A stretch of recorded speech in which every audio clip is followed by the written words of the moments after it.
राधे राधे साथियों, आप सभी का आपके अपने YouTube चैनल BL सर एवं सृष्टि क्लासेज के ऑनलाइन प्लेटफॉर्म पर हार्दिक स्वागत और अभिनंदन। साथियों, आज से अपन BSTC और पेस्ट ग्रेड भर्ती को लेकर अपना बेस प्रारंभ कर चुके हैं और आज के बाद में अपना नेक्स्ट क्लासेज है वो YouTube के ऊपर निःशुल्क रहने वाली है, जिसके माध्यम से अपन पेस्ट ग्रेड भर्ती जो मई जून में प्रस्तावित है उसको लेकर अपन चर्चा करने वाले हैं। यहाँ पर अपन पेस्ट पेपर में जो भी पोर्शन लगता है उसमें राजस्थान का जीके हो, मैथ्स वाला पोर्शन हो, रीजनिंग वाला पोर्शन हो, उसके साथ में आपका साइंस वाला पोर्शन है, हिंदी वाला पोर्शन है, स्कूल मैनेजमेंट है। ये सारी क्लासेज आज से आपको यूट्यूब पर डेली निःशुल्क मिलने वाली। तो चैनल पर पहली बार विजिट करने वाले साथी है, चैनल को सब्सक्राइब जरूर कर लें और बेल आइकन को प्रेस कर लें ताकि आपको जैसे ही क्लास अपलोड हो आपको वो क्लास मिल सके। क्लास लाइव अपन नहीं करेंगे क्योंकि लाइव में समय ज़्यादा लग जाता है, कमेंट्स पे ध्यान रहता है, इस वजह से क्लास पे पूरा फोकस नहीं हो पाता है। तो अपनी सारी क्लासेज रिकॉर्डेड आपको मिलने वाली है। तो आप लोग और ये PDF प्राप्त करने के लिए YouTube का जो ये वीडियो देख रहे हो आप, इसके डिस्क्रिप्शन में टेलीग्राम जो चैनल है उसकी लिंक डाली गई है, तो उसे आप जरूर ज्वाइन कर ले ताकि वहां से आपको PDF मिल सके। इस क्लास के माध्यम से आज से अपन प्रारंभ करने वाले हैं राजस्थान भूगोल को लेकर। अपनी जो क्लास होने वाली है वो राजस्थान भूगोल को लेकर है, जिसमें आज अपन अवस्थिति एवं विस्तार का पार्ट नंबर पेस्ट करेंगे। कौन सा पार्ट करेंगे? Part number 1। Part number 2 second class में करेंगे, थोड़ा ये बड़ा पोर्शन है। उसके साथ में अपनी जो भी रणनीति है उसके तहत मेरा यही मानना है रहेगा कि आपको मिले वीडियो में एक टॉपिक मैक्सिमम 1 घंटे के अंतर्गत पूरा हो जाए। अपनी एक क्लास रहने वाली लगभग आधे घंटे की डेली आपको मिलेगी। तो मैथ्स है सारी अपने यहाँ करेंगे। आज से अपन शुरू करने वाले ये क्लास पेस्ट ग्रेड के लिए उतनी ही महत्व है। उसके साथ में राजस्थान भूगोल जिस भी एग्जाम में आता है, चाहे वो BSTC हो, PTET हो, LDC भर्ती आने वाली हो, उसके साथ में वनपाल, वन रक्षक या लेब असिस्टेंट के लिए जो भी साथी है उन सब के लिए ये समान रूप से उपयोगी रहने वाली है। तो आपको टेंशन लेने की आवश्यकता नहीं है, कंप्लीट यहाँ करेंगे। ठीक है, तो शुरू करते हैं क्लास को। आप लोग शेयर जरूर कर देना भाई क्लास को। सबसे पहला चैप्टर है अपना राजस्थान का सामान्य परिचय, कि राजस्थान है, इसके बारे में, इसकी स्थिति किस प्रकार के, कहाँ ये अवस्थित है, इन सब की चर्चाएं यहाँ करने वाले। तो सबसे पहले यदि अपन देखें तो सबसे पहले यदि अपने चर्चा करेंगे तो राजस्थान सामान्य परिचय की अपन बात करें तो राजस्थान का नाम किस प्रकार से आया। तो सबसे पहले यदि अपन बात करें तो राजस्थान का नाम ऋग्वेद के अंतर्गत, यानी ऋग्वेद लिखा हुआ है, 4 वेद है अपने, उसमें से ऋग्वेद में राजस्थान का नाम ब्रह्मवर्त मिलता है। राजस्थान का नाम क्या मिलता है? ब्रह्मवर्त मिलता है। किसमें? ऋग्वेद के अंतर्गत।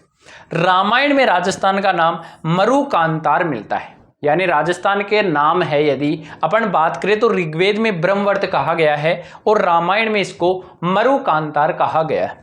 सबसे प्राचीनतम लिखित उल्लेख यदि कहीं राजस्थान शब्द का, राजस्थान जो शब्द है इसका किसी जगह यदि सबसे पहले लिखित उल्लेख की बात करें तो ये बसंतगढ़ शिलालेख में मिलता है। ये बसंतगढ़ शिलालेख कहाँ पर है? सिरोही के अंतर्गत है। इस बसंतगढ़ शिलालेख में एक शब्द मिलता है जो है राजस्थानादित्य। एक शब्द मिलता है राजस्थानादित्य, लेकिन ये राजस्थान के लिए उपयोग नहीं हुआ है, ये किसी व्यक्ति विशेष के लिए नाम दिया गया है, लेकिन एक राजस्थान इसके अंतर्गत लिखा गया है। पुस्तकों में कहीं उल्लेख मिलता है तो, और पुस्तकों में उल्लेख मिलता है एक राजस्थान शब्द, ये भी मूल रूप से राजस्थान के लिए नहीं है, राजाओं के लिए है। मुहणोत नैणसिरी ख्यात, जो मुहणोत नैणसी ने लिखी थी। किसने लिखी थी? मुहणोत नैणसी ने लिखी थी। क्या? मुहणोत नैणसिरी ख्यात, इसके अंतर्गत इसका पहला उल्लेख मिलता है। दूसरा, वीरभान के द्वारा लिखी गई पुस्तक है राजरूपक। कौन सी है? वीरभान के द्वारा लिखी गई पुस्तक है राजरूपक। इन दोनों में राजा के नाम के लिए राजस्थान शब्द का उल्लेख मिलता है। ये वीरभान ने 1731 में राजरूपक को रचित किया था, यानी रचना की थी। क्लियर है? चलते हैं आगे। 1791 की बात है, महाराजा भीम सिंह, जोधपुर के महाराजा भीम सिंह ने जयपुर के महाराजा सवाई प्रताप सिंह को एक पत्र लिखा था। उसमें भी एक शब्द उल्लेख मिलता है, उस शब्द का नाम है राजस्थाना। क्या नाम है? राजस्थाना नाम का उल्लेख उस पत्र में भी मिलता है।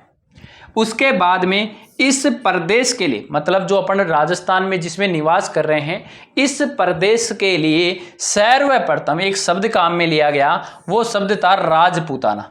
इस शब्द का प्रयोग जॉर्ज थॉमस ने 1800 ईस्वी में किया। बहुत इंपॉर्टेंट फैक्ट यही है, ये क्वेश्चन बहुत बार रिपीट भी हुआ है कंपटीशन एग्जाम में, कि राजस्थान के लिए राजपूताना शब्द का प्रयोग सबसे पहले किसने किया और कब किया? तो सबसे पहले राजपूताना शब्द का प्रयोग है वो जॉर्ज थॉमस ने 1800 ईस्वी में किया।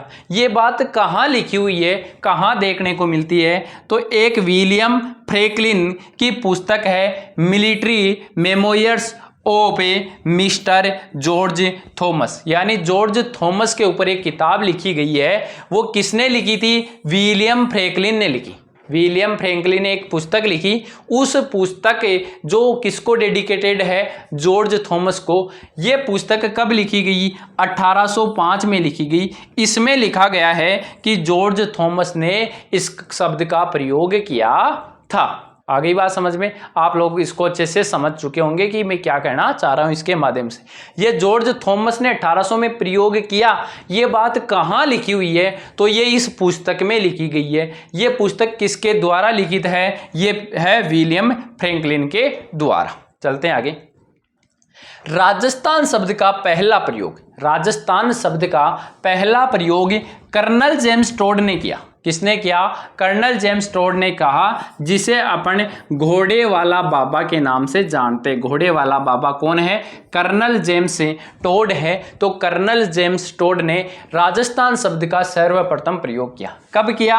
1829 ईस्वी में अपनी पुस्तक the annals and antiquities of Rajasthan. पुस्तक का नाम क्या है? Annals and antiquities of Rajasthan. इस पुस्तक के अंतर्गत कर्नल जेम्स टोड ने 1829 में राजस्थान प्रदेश के लिए राजस्थान शब्द का प्रयोग किया। ये भी बहुत बहुत इंपॉर्टेंट है और ये पिछली बार ये पुस्तक पूछ भी ली गई है कि annals and antiquities of Rajasthan पुस्तक किसकी है? तो ये है कर्नल जेम्स टोड की। कर्नल जेम्स टोड ने अपनी बहियों में रायथान या रजवाड़ा नाम भी इस प्रदेश के लिए लिखा है। यानी उन्होंने अपनी जो बहियां लिखी है, बही खाता चलाते हैं, उन बहियों में राजस्थान शब्द ना लिखकर रायथान या रजवाड़ा शब्द का प्रयोग किया है। क्लियर हो गई होगी आपको? अभी तक अपन चर्चा कर रहे हैं, केवल राजस्थान शब्द तक पहुंचने की कोशिश कर रहे हैं। उसके बाद में बात करेंगे अपन राजस्थान की स्थिति। अभी तक की क्लास में अपन ने बात की है कि राजस्थान जो प्रदेश बसा हुआ है, इस प्रदेश का नाम क्या क्या रहा हुआ है पुराना, और किसने आकर इसके लिए राजस्थान शब्द का प्रयोग किया था। अब बात करेंगे राजस्थान की स्थिति, कि राजस्थान कहाँ पर स्थित है। तो आप सभी ने पढ़ रखा होगा ज्योग्राफी के अंतर्गत कि जो ग्लोब होता है, ग्लोब के अंतर्गत कुछ अक्षांश रेखाएं खींची गई है और कुछ देशांतर रेखाएं खींची गई है। अक्षांश रेखाएं पूर्व से पश्चिम की ओर खींचे गए वर्त होते हैं, जबकि देशांतर रेखाएं उत्तर से दक्षिण में खींचे गए अर्धवर्त होते हैं। ये बात आप सभी लोग जानते हो। उस अक्षांश में एक 0 डिग्री अक्षांश रेखा होती है, जिसे अपन भूमध्य रेखा के नाम से जानते हैं, जिसे भूमध्य रेखा या 0 डिग्री अक्षांश रेखा या विषुवत रेखा कहते हैं। उस रेखा के ऊपर वाला पोर्शन को अपन उत्तरी गोलार्ध कहते हैं और उससे नीचे वाले को अपन दक्षिणी गोलार्ध कहते हैं। उसके साथ में एक बीच में ग्रीनविच रेखा खींची गई है, जिसे अपन 0 डिग्री देशांतर रेखा कहते हैं। वो उसका नाम ग्रीनविच इसलिए रखा गया है क्योंकि वो इंग्लैंड का एक शहर है ग्रीनविच, उसके पास से गुजरती है। तो उसके पूर्व वाले हिस्से को पूर्व कहा गया और पश्चिम वाले हिस्से को पश्चिम कहा गया। इस प्रकार से ग्लोब के ऊपर उत्तरी गोलार्ध, दक्षिणी गोलार्ध हो जाता है, और एक पूर्वी गोलार्ध और एक पश्चिमी गोलार्ध हो जाता है। तो अक्षांशीय दृष्टि से यानी उत्तरी गोलार्ध और दक्षिणी गोलार्ध, दो गोलार्ध है, जिसमें से राजस्थान उत्तरी गोलार्ध में, कौन से गोलार्ध में है? उत्तरी गोलार्ध में है। और देशांतर के दृष्टि से देशांतर उत्तर से दक्षिण में खींचे जाते हैं, तो राजस्थान है वो पूर्वी देशांतर में, कौन से देशांतर में है? पूर्वी गोलार्ध में स्थित है, यानी उत्तरी गोलार्ध और पूर्वी गोलार्ध में स्थित है। विश्व का जब अपन मानचित्र बनाए तो मानचित्र अपन इस प्रकार से बनाएंगे, जैसे ये ग्रीनविच खींच दी और ये, तो यहां पर अपने को क्या मिलने वाला है? एशिया मिलने वाला है। एशिया में यहां भारत मिलेगा, भारत में राजस्थान मिलेगा, तो ये उत्तरी गोलार्ध में हो गया। कौन से गोलार्ध में हो गया? उत्तरी गोलार्ध। और इधर से किस में हो गया? इधर से हो गया पूर्वी में, इधर से उत्तर में और इधर से पूर्व में, तो किस में स्थित हो जाएगा? तो आप कहोगे सर यहां से ये हो जाएगा उत्तर पूर्व में। किस में हो जाएगा? विश्व मानचित्र में उत्तर पूर्व में। उत्तर पूर्व दिशा को अपन क्या बोलते हैं? ईशान कोण कहते हैं। कौन सा कोण कहते हैं? ईशान कोण कहते हैं। एशिया के महाद्वीप में अपन दक्षिण पश्चिम में रह जाते हैं, यानी नेतृत्व कोण में रह जाते हैं। तो एशिया में कहां पर है? दक्षिण पश्चिम में है। उत्तर पूर्व सर याद कैसे रहेगा? हमें याद रखने की कोई ट्रिक बताओ। तो देखो विद्यार्थियों, याद ऐसे रखते हैं कि यहां से यहां तक तो अपन विश्व के मानचित्र में, और यदि एशिया में बात करें तो अपन इधर रह जाएंगे, सीधा क्रॉस करवाना है। यह है उत्तर पूर्व, तो यहां क्या हो जाएगा? दक्षिण पश्चिम में हो जाएगा। गोलार्ध में अपन उत्तरी गोलार्ध और पूर्वी गोलार्ध में है, तो अपन एशिया में कहां पर है? अपन एशिया में दक्षिण पश्चिम के अंतर्गत है। भारत में उत्तर पश्चिम में, भारत में कहां पर है? भारत में राजस्थान उत्तर पश्चिम के अंतर्गत है, जिसे अपन वायव्य कोण भी कहते हैं। तो यहां से तीन दिशाओं के तो पता चल गया। एक होता है उसको अपन आग्नेय कोण कहते हैं। क्लियर है? एक को क्या बोलते हैं? आग्नेय कोण कहते हैं। इसको भी मैं यहां कंसल्ट कर देता हूं कि आग्नेय कौन सी दिशा है। ये देखो, यदि अपन कहें ये है उत्तर और ये है पूर्व, तो यहां वाला है ये है ईशान, यहां वाला है ये है आग्नेय, आग्नेय सॉरी गलत लिख दिया, आग्नेय, आग्नेय कोण। ये है, ये नेतृत्व है। ये कौन सा है? नेतृत्व है। और ये कौन सा है? वायव्य है। तो इस प्रकार से ये चारों दिशाओं के नाम है, आग्नेय है, ईशान है, नेतृत्व है और वायव्य है। क्लियर हो गया? अब आगे चलते हैं। ये थी राजस्थान की स्थिति। आपको पता होना चाहिए राजस्थान अपने गोलार्ध में कैसे हैं। तो उत्तर पूर्व गोलार्ध में, एशिया में दक्षिण पश्चिम में स्थित है, और भारत में अपन कहाँ स्थित है? उत्तर पश्चिम में स्थित है। अब अपन बात करेंगे इसके विस्तार की, कि राजस्थान का विस्तार कहाँ से कहाँ तक है। जैसे अपन ने अभी इनका बोला था कि अक्षांश की दृष्टि से ये इधर की ओर स्थित है, तो यहाँ से ये ऐसे गुजरेगी, 0 के बाद में 1 डिग्री अक्षांश, 2 डिग्री, 3 डिग्री, ऐसे करते करते राजस्थान को जो टच करने वाली है वो है 23 डिग्री 3 मिनट उत्तरी अक्षांश। सर उत्तरी क्यों आएगा? क्योंकि अपन रह भी कौन से गोलार्ध में गए? उत्तरी गोलार्ध में ही अपन निवास करते हैं।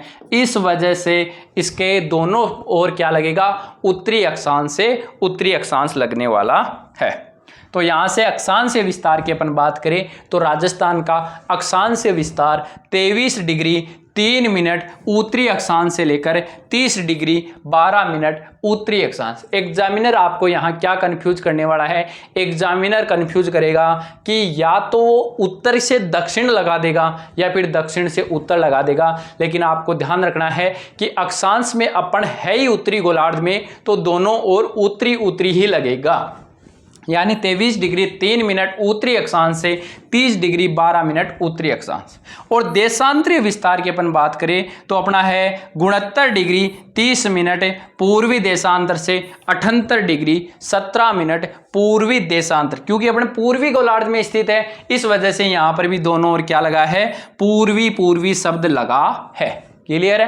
रैपिड रिवीजन चल रहा होगा आपका, शानदार रिवीजन इन क्लासों के माध्यम से हो जाएगा। अपन कंटिन्यू इनको करने वाले, बस आप लोग इनको ज़्यादा से ज़्यादा शेयर कर देना। वीडियो को अच्छा लगे तो लाइक भी कर देना, और शेयर जरूर आप लोगों को करना है। यदि अपन इन दोनों में अंतर निकालें तो अक्षांश विस्तार का अंतर आ जाता है 7 डिग्री 9 मिनट अक्षांश में, और देशांतर में आ जाता है 8 डिग्री 47 मिनट का राजस्थान का विस्तार यहां पर प्राप्त अपने को होता है। उसके बाद में अपन चर्चा करते हैं कि 70 डिग्री अभी अपन ने कहा था 69 डिग्री 30 मिनट से राजस्थान स्टार्ट है, तो 70 डिग्री कहां पर होगी? तो 70 डिग्री पूर्वी देशांतर है वो अपने जैसलमेर जिले से होकर गुजरती है। ये ज्योग्राफी में इस प्रकार के क्वेश्चन भी आपसे पुटअप हो सकते हैं कि 70 डिग्री कहां से गुजरेगी, 78 डिग्री कहां से गुजरेगी, 23 डिग्री कहां से गुजरेगी। तो राजस्थान का विस्तार ही 23 डिग्री 3 मिनट से शुरू होता है, तो राजस्थान में से 23 डिग्री नहीं गुजर पाएगी। 78 डिग्री पूर्वी देशांतर धौलपुर जिले से गुजरती है। ये अपना अक्षांश विस्तार है, उससे कौन कौन सी गुजर रही है? 70 गुजर रही है, 71 गुजर रही है, फिर 72, 73, 74, 75, 76, 77 और 78। इनमें से बीच वाली कौन सी है? तो मध्यवर्ती अक्षांश है 27 डिग्री अक्षांश और मध्यवर्ती देशांतर है 76 डिग्री। सर कैसे याद रखें? देखो लास्ट में 7 पर एंड होगा, 7 से शुरू होगा, 2 का डबल कितना हो जाएगा? 4। सो 27 और 76 मध्यवर्ती है, और ये दोनों जहां काटती है वहां पर मध्यवर्ती जिला हो जाता है। तो मध्यवर्ती जिला अपना नागौर माना जाता है। लेकिन अब अपन ने देशांतर पढ़ा है, तो देशांतर के कारण किसी भी स्थान का समय का निर्धारण होता है। तो अपने यहाँ पर सबसे पहले सूर्य उदय या सूर्य अस्त, सबसे पहले सूर्योदय या सूर्यास्त होता है वो धौलपुर जिले में होता है। और सबसे बाद में बात करें तो सबसे बाद में सबसे पश्चिमी जिला अपना कौन सा है? जैसलमेर है। तो जैसलमेर में सबसे बाद में होता है। धौलपुर से जैसलमेर में समय का अंतर 35 मिनट और 8 सेकंड का है, यानी इन दोनों के समय में डिफरेंस कितने का है? धौलपुर सबसे पूर्वी जिला है अपना और जैसलमेर सबसे पश्चिमी जिला है। इन दोनों में समय का यदि डिफरेंस देखें तो वो 35 मिनट और 8 सेकंड का आता है। इसके पीछे का कारण ये है कि आप लोगों को एक बात याद रखनी है कि 1 डिग्री देशांतर को पार करने में सूर्य की किरण को 4 मिनट का समय लगता है। कितने मिनट का समय लगता है? 4 मिनट का। तो राजस्थान का देशांतरीय विस्तार में 8 डिग्री 47 मिनट का अंतर है। इसको अपन 4 से गुणा करेंगे, 8 चौक कितने हो गए? 32 मिनट हो गए। सीधे सीधे कितने हो गए? 32 मिनट। अब 47 हो गए। अब यहां पर 4 मिनट और बढ़ जाती यदि 60 होता तो ये 47 मिनट है। इस 47 मिनट के कारण 3 मिनट और 8 सेकंड और आ जाएगी, गुणा करोगे तो कितने आ जाएगी? 3 मिनट 8 सेकंड, तो कुल हो जाएगा 35 मिनट और 8 सेकंड का डिफरेंस होता है। 3 मिनट और 8 सेकंड का यहां पर डिफरेंस देखने को मिल जाता है। अब अपन बात करेंगे कर्क रेखा। आप लोग सभी जानते होंगे कर्क रेखा क्या होती है। देखो यदि अपन बात करें कि ये ऐसे मान लो मानचित्र है, तो यहाँ से बीच में से एक रेखा खींची जाती है। उस रेखा को अपन क्या कहते हैं? 0 डिग्री अक्षांश रेखा कहते हैं। इसी का नाम है भूमध्य रेखा। इसी का नाम क्या है? भूमध्य रेखा। इसका उत्तर में 23.5 डिग्री अक्षांश रेखा खींची गई है, जिसका नाम है 23.5 डिग्री नॉर्थ यानी उत्तरी अक्षांश, और दक्षिण में एक 23.5 डिग्री दक्षिणी अक्षांश यानी साउथ अक्षांश खींची गई है। इन दोनों के अलग से नाम है। इसका नाम है कर्क रेखा और इसका नाम है मकर रेखा। तो ये कर्क रेखा और मकर रेखा कहाँ से गुजरती है? तो ये कर्क रेखा अपने राजस्थान को टच करती है, इसलिए ये अपने लिए इंपॉर्टेंट हो जाती है।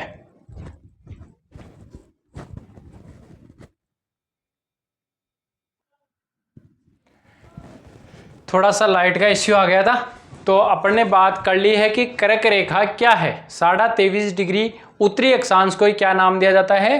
कर्क रेखा नाम दिया जाता है। तो इसके संदर्भ में कि कर्क रेखा राजस्थान से किस प्रकार से गुजरती है, इसकी चर्चा यहाँ पर करेंगे। राजस्थान का अधिकांश भाग इसके उत्तर में रह जाता है, यानी कर्क रेखा के अधिकांश भाग उत्तर में रह जाता है। पूरा का पूरा जैसे राजस्थान का क्षेत्रफल है वो पूरा लगभग क्या करता है? पूरा का पूरा उत्तर में रह जाता है। राजस्थान में कर्क रेखा की लंबाई 26 किलोमीटर है, यानी राजस्थान के 2 जिलों से ये गुजरती है, डूंगरपुर और बांसवाड़ा से। तो उस लंबाई की यदि बात करें तो वो है 26 किलोमीटर। बांसवाड़ा व डूंगरपुर से ये गुजरती है, राजस्थान के 2 जिलों से गुजरती है कर्क रेखा, बांसवाड़ा और डूंगरपुर से। कर्क रेखा के नजदीक स्थित शहर है कुशलगढ़। ये कुशलगढ़ बांसवाड़ा की एक तहसील है, बांसवाड़ा जिले की, वो सबसे नजदीक स्थित एक शहर है। कर्क रेखा के सर्वाधिक निकट जिला मुख्यालय है, यानी कर्क रेखा के बिल्कुल पास में जिला मुख्यालय है वो है बांसवाड़ा, और सबसे दूर जिला मुख्यालय है वो है गंगानगर। कर्क रेखा से सबसे दूर में राजस्थान का जिला मुख्यालय है वो कौन सा है, वो है गंगानगर। अब इसके बाद में अपन यदि चर्चा करें, 1 मिनट क्या समस्या आ रही है, 1 मिनट। अब एक सूर्य की किरणों का सर्वाधिक तिरछापन, देखो आपने देखा होगा कि सूर्य है वो भूमध्य रेखा से मकर रेखा और मकर रेखा से कर्क रेखा के मध्य घूमता हुआ रहता है, यानी वो क्या करता है, सूरज भूमध्य रेखा से इधर कर्क और इधर मकर रेखा के बीच में चलता है। तो एक दिन ऐसा आता है कि ये कर्क रेखा को टच करता है। जिस दिन ये कर्क रेखा के ऊपर होता है बिल्कुल सीधा, उस दिन जहां कर्क रेखा पर जो भी शहर स्थित होंगे इसके आसपास, उन पे सूरज की किरणें हैं वो सर्वाधिक सीधी पड़ेगी। तो ऐसा एक तारीख होती है, उस दिन उत्तरी गोलार्ध में सबसे लंबा दिन होता है, और वो तारीख है 21 जून। इस दिन उत्तरी गोलार्ध में सूरज होता है, इस कारण उत्तरी गोलार्ध में सबसे लंबा दिन होता है, रात क्या हो जाती है, सबसे छोटी हो जाती है। तो सूर्य की किरणों का सर्वाधिक तिरछापन गंगानगर में आ गया, और सबसे सीधापन कहां पर आ जाता है, बांसवाड़ा शहर बिल्कुल नजदीक है, इस वजह से सूर्य की किरणें सीधी कहां पर पड़ जाती है, बांसवाड़ा में। और 21 जून को आजकल अंतर्राष्ट्रीय योग दिवस भी बनाते हैं, और 2025 का 11वां अंतर्राष्ट्रीय योग दिवस था। 2025 में जो बनाया गया था वो 11वें नंबर का था। अब बात करते हैं राजस्थान की सीमा और विस्तार किस प्रकार से। राजस्थान की उत्तर से दक्षिण की जो लंबाई, जैसे ये राजस्थान मान ले, तो उत्तर से दक्षिण की जो लंबाई है वो है 826 किलोमीटर। 826 किलोमीटर राजस्थान के उत्तर यानी बांसवाड़ा से लेकर गंगानगर के बीच की दूरी है। और पूर्व से लेकर पश्चिम की, यहां पूर्व से पश्चिम यानी कटरा से लेकर के सिलावट के गांव तक 869 किलोमीटर की है। और दोनों में यानी इसकी लंबाई और चौड़ाई में अंतर की बात करें तो ये 43 किलोमीटर का डिफरेंस है। ये बहुत इंपॉर्टेंट है, अभी पूछी जा सकती है बीएसटीसी वालों को और लैब असिस्टेंट वालों को, ये क्वेश्चन सीधा सीधा उनको पूछा जा सकता है। सबसे उत्तरी गांव और जिला, यानी राजस्थान का सबसे उत्तर के अंतर्गत कौन सा गांव है और कौन सा जिला है, तो इस जगह कोणा लगता है, तो ऐसे याद रख लेंगे, कोणा गांव है और जिला गंगानगर है। गांव कौन सा है, कोणा गांव है, और जिला आपका गंगानगर है। दक्षिणी गांव है वो है बोरकुंड, कौन सा है, बोरकुंड, और जिला बांसवाड़ा जिले का एक गांव है बोरकुंड, तो जिला दक्षिणतम जिला कौन सा हो जाएगा, बांसवाड़ा। सबसे पूर्वी गांव सिलावट गांव है जो राजाखेड़ा तहसील धौलपुर के अंतर्गत पड़ता है। और सबसे पश्चिम का गांव, यहां सबसे पश्चिम का गांव है वो है कटरा गांव, सम तहसील जैसलमेर जिला में। तो सबसे पश्चिमी जिला आपको पूछ ले तो वो हो जाएगा जैसलमेर। राजस्थान की विकर्ण की लंबाई यानी उत्तर पश्चिम से लेकर दक्षिण पूर्व का जो विकर्ण है, जैसे ये राजस्थान है, उत्तर पश्चिम से लेकर यहां तक की सीधी है वो है 850 किलोमीटर। और ये जो विकर्ण है इस विकर्ण की लंबाई है 784 किलोमीटर। इस वाले विकर्ण की लंबाई कितनी है, 784 किलोमीटर। दोनों में डिफरेंस की बात करें, अंतर की बात करें, तो ये आ जाता है 66 किलोमीटर का दोनों में अंतर है। दक्षिण पश्चिम से उत्तर पूर्व हो गया। मध्यवर्ती जिला नागौर हो जाता है, लेकिन राजस्थान का हृदय है वो अजमेर को कहा जाता है। और मध्यवर्ती गांव लामपोलाई या गगराना मेड़ता सेठी नागौर का मध्यवर्ती गांव पड़ता है। ये राजस्थान का मध्यवर्ती गांव। राजस्थान की आकृति विषम कोणीय चतुर्भुज या पतंगाकार है। राजस्थान की आकृति कैसी है, विषम कोणीय चतुर्भुज या पतंगाकार है। राजस्थान की स्थलाकृति वेगनर के सिद्धांत पर आधारित है। ज्योग्राफी में आप वेगनर का सिद्धांत पढ़ते हो, उस पर आधारित है राजस्थान की क्या, जो स्थलाकृति।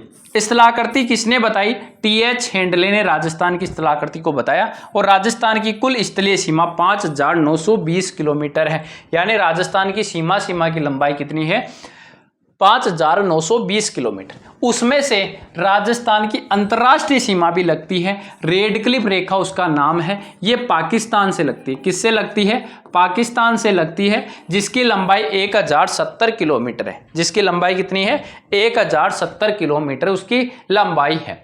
और अंतर्राज्यीय सीमा 5 राज्यों से लगती है।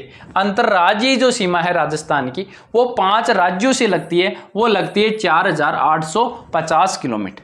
राजस्थान की कुल सीमा में अंतर्राष्ट्रीय सीमा का जो प्रतिशत है वो 18.07% है, यानी 5920 में से 1070 किलोमीटर का परसेंटेज निकालोगे तो वो कितना आ जाएगा, 18.07% आ जाएगा। और रेड क्लिफ का राजस्थान में परसेंटेज है वो 32.32% है। टोटल रेड क्लिफ जैसे गुजरात के साथ भी सीमा लगती है पाकिस्तान की, वो सारे मिला के।